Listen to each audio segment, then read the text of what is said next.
안녕하십니까? 네, 안녕하십니까? 오늘은 어떤 소식인가요? 네, 우크라이나 남부 마리우폴 제철소에서 저항하던 우크라이나 군인들의 대피가 진행됐습니다. 우크라이나 군 당국은 마리우폴에서의 작전 임무가 끝났다고 발표했습니다. 미국 정부가 쿠바에 대한 송금과 여행 제한 등의 규제를 완화한다고 밝혔습니다. 중국 소수민족 위구르족 거주 지역의 수감률이 전 세계에서 가장 높은 걸로 나타났는데요. 이 소식 함께 전해드리겠습니다. 네, 자 지구촌 오늘 첫 소식입니다. 우크라이나 남부 마리우폴 제천소에서 항전하고 있던 병사들이 대피했다는 소식부터 볼까요? 네, 우크라이나 군 당국이 17일 남부 항구 도시 마리우폴에 있는 아조우스탈에서 저항하고 있던 우크라이나 병사들의 대피가 전날 있었다고 밝혔습니다.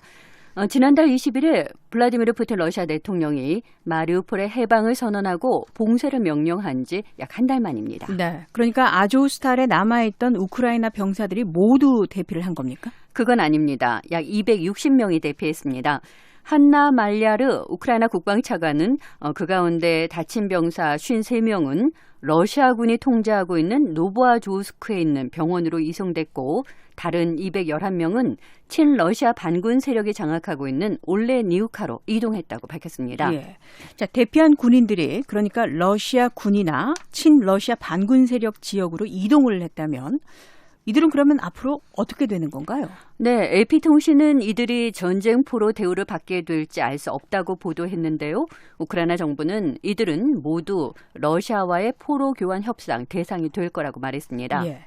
자, 이런 가운데 우크라이나가 마리우폴에서의 군사작전, 그러니까 항전을 끝냈다고 선언했네요. 네, 우크라이나 작전 참모부가 16일 성명을 내고 마리우폴 수비대는 임무를 완수했으며 제철소 안에 있는 지휘관들에게 병사들의 목숨을 구할 걸 명령했다고 밝혔습니다. 우크라이나 참모부는 또 제철소 내의 병사들의 대피가 계속될 거라고 말했는데요. 하지만 몇 명이 남아있는지는 밝히지 않았습니다. 네, 민간인들에 대한 대피는 앞서서 이루어졌죠? 네, 맞습니다. 그동안 제철소 안에는 군인 가족들 그리고 제철소 직원 등 1000여 명의 민간인도 함께 갇혀 있었는데요. 이들은 유엔과 국제적십자위원회의 중재 노력으로 지난달 말부터 몇 차례에 걸쳐서 대피 작업이 이루어졌고요. 희망자는 모두 구조된 걸로 알려졌습니다. 네. 자, 마리우폴 제철소 하면 그동안 우크라이나의 그 저항의 상징처럼 여겨지지 않았습니까? 네, 맞습니다.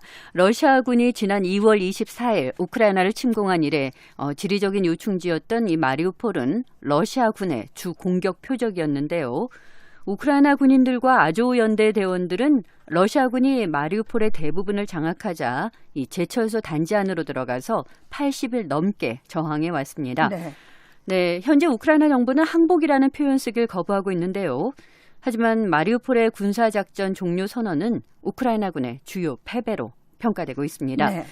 네, 반면에 북부에 있는 우크라이나 제2의 도시 하르키우에서는 우크라이나군이 전과를 거두고 있는 걸로 전해지는데요. 우크라이나 국방부는 16일 우크라이나군이 러시아 국경까지 도달했다고 발표했습니다. 네.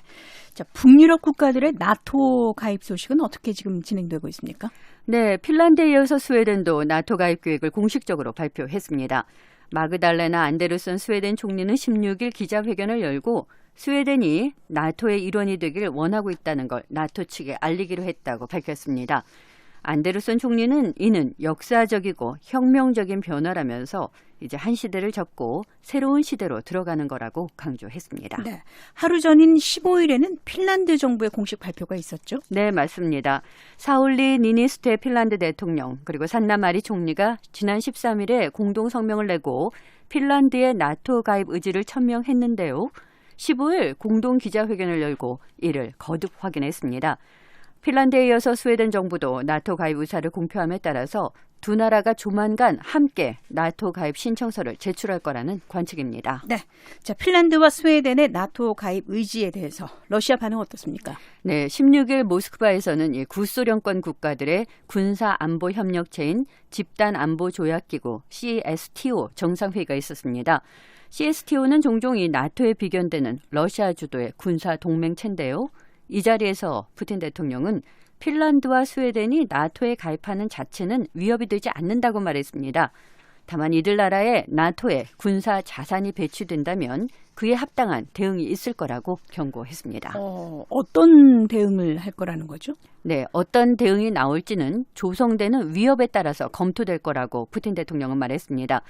또 나토가 본질적으로 단 한 나라를 위한 수단으로 이용되고 있다는 말도 했는데요. 푸틴 대통령이 말하는 이 단 한 나라가 미국을 뜻하는 거라는 관측입니다.